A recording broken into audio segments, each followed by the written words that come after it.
As governor of the state of New Mexico, half of what we spend on law enforcement, half of what we spend in the courts, and half of what we spend in the prisons is drug-related. Self-made millionaire Gary Johnson shocked the citizens of New Mexico when, after being re-elected to a second term, denounced the drug war and tried tirelessly to introduce harm reduction strategies. Former Governor Gary Johnson's in this film. Who's he? What? He was the governor of New Mexico, trying to legalize drugs for 8 years. Oh yeah, that's why he's not the governor anymore. Well, he was 8 years. But what do you think about him? What do you think would happen to America if drugs were legal? Well, you know, that guy. In fact, if I knew he was going to be on your camera, I probably wouldn't even be talking to you, because that's a defeatist attitude. This guy. That's right, New Mexico. You should never have a defeatist attitude and give up because you say you can't solve a problem. So let's give up on bank robberies and let's make everything legal. The way I look at it basically is that we have gotten to where we've gotten today, and I think it's because of politicians, and drugs have become the easy boogeyman to put all blame on. I'm the only politician, if you want to call me that will tell it like it is. The judge ordered me to go to treatment, and I'm not able to go to treatment, so this is what I'm getting instead: chain gang and county jail. Are you afraid you're going to fall back into it when you get out? I'm afraid I may if I don't get into a drug rehab right away, like within the first 12 hours of my release. Are we going to ever eliminate methamphetamine use? No. But can we reduce it? Yes, and we can do that through education. But that doesn't have to include locking people up for its use. When you look at 2 million people in prisons and jails across the nation, about 60% are in there for drugs or drug-related crime. And when it comes to federal prisons, I know that number is much higher because of federal mandatory sentencing. This isn't a prison, this is a jail. The prisons are the country clubs. That's where some of these guys could end up, and I'm sure some. Anybody been to the Department of Corrections? Which one you like better, here, the jails, or the state prison? What? See? These guys plead guilty quick so they can get to prison. I was raised believing that incarceration was expensive to the taxpayer. It was not in anyone's best interest to lock someone in a cage unless it was absolutely necessary. In the mid-1980s, a law was passed that allowed privately owned corporations to build and operate prisons. I'm a real advocate of private prisons, having privatized half the prisons in New Mexico. And the reason for doing that is the same goods, same services at a third less the price. Have we reached a point of building so many prisons that the purveyors are now looking for ways to keep them all full? Here's the way a private prison works, okay? You pay somebody to build a fancy cage. Then you fill it up as far as you can get it, which is pretty full. Full of people that, the people that built the cage get paid $40,000 or $50,000 a year to just keep in the cage. You have corporations like Wackenhut, they just changed their name, Corrections Corporation of America, that house prisoners, nonviolent drug offenders. As a matter of fact, I think 60% of the increase in prison population under Bill Clinton, which was like 1 million people, of the 60% of that new prison population are nonviolent drug offenders. Now, if you've got 5,000 people in your cage and you're being paid $30,000, $40,000 a year for them, that's a lot of money. And if you can, on top of that, use them as your private property, as chattel property, that you can then make do work or produce things that you get paid for on top of that, what a great deal. Now, where I come from, when you transform a person into a piece of property, that's called slavery. Not far from Bakersfield, California is a small town of Taft, once home to a thriving oil industry. But like so many oil towns across America, the oil finally dried up. Like many bankrupt towns, a private prison stepped in to save the day.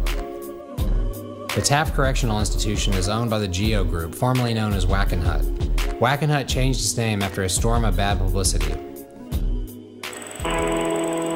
The GEO Group is the leader in providing diversified services to government agencies around the globe. Our global expertise in outsourcing, includes the design, construction, financing, management, and operation of jails, prisons, and special purpose institutions, and immigration and detention centers. They trade their stock on Wall Street based upon the number of people that are in jail. If that isn't sick, if that isn't the best definition of sickness in a society, in a culture, in a civilization, I can't tell you what is. Serving time in the Taft Federal Prison is actor-comedian Tommy Chong of Cheech and Chong. Trying to get into the privately owned prison to interview Tommy was not unlike dealing with any other major corporation. Months went by as they kept asking me to jump through endless hoops, and if I didn't know any better, I could swear they were doing everything possible to get rid of me. But Tommy wasn't just an icon of drugs. Sitting in prison, he was now a symbol of things to come with the new conservative fever sweeping the nation following 9/11. The transmitter on the ground trick. You guys are from Texas, right? Yes, Austin, Texas. Austin, oh, no wonder. Oh, Willie Town, huh? Tommy Chong arrested for pot, right? No. Tommy was targeted by former Attorney General John Ashcroft, whose Operation Pipe Dreams entrapped the 65-year-old actor. Tommy's son was using his dad's face to sell bongs on the internet and was baited into shipping a glass pipe to a county that prohibits them. In his attempt to shut down the paraphernalia industry and send a message to Hollywood, John Ashcroft made an example out of Tommy, proving that even a rich movie star is not untouchable for the DEA. I'm Tommy Chong of Cheech and Chong. It's like a royal title. The privatized prison business is big. It's a slave labor market. We get these little jobs and we get like $15 a month, low end. It provides employment for depressed rural areas. So you get a place like Taft, you know. If it wasn't for the prison, there would be no industry here. You know, the oil industry is gone, long gone.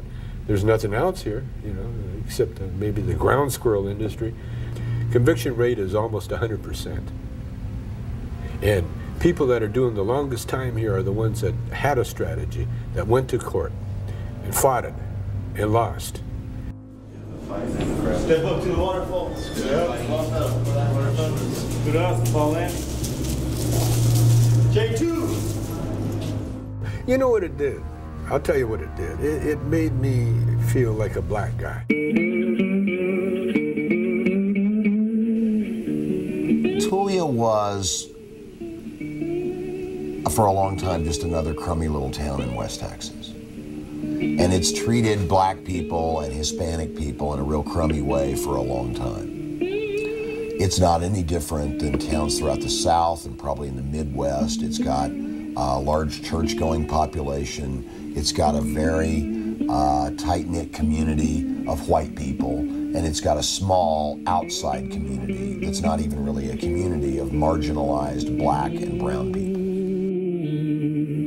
I'm kind of the chief redneck out here because I am kind of prejudiced, and I admit it, and everybody is. You know, I'm not unique.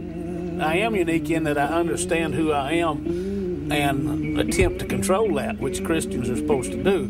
But any guy that puts his pants on one leg at a time and says he's not prejudiced, I say, come with me and I'll take you someplace and show you some people that you will be scared on your first impression. Civil rights attorney Jeff Blackburn witnessed how the lure of lucrative drug war funding enticed an entire police force to make illegal arrests. All of a sudden, overnight, there was this massive roundup, well publicized, put all over the TV stations, where 1/10 of the town's black population was escorted in handcuffs to jail. We were told that this was the most massive rural drug conspiracy ever uncovered in West Texas, that it was due to the sterling police work of an individual cop named Tom Coleman, who was a hero. The Tulia newspaper ran, not an editorial, I'm sorry, it was a news story that was headlined, "Tulia Streets Cleared of Garbage." When all the major media sources, including 60 Minutes, covered the Tulia story, they told of a lone redneck cop by the name of Tom Coleman who hated black people. But who was Tom Coleman working for? When you followed the trail of money, he was merely a pawn of a law enforcement policy that profits from making large arrests.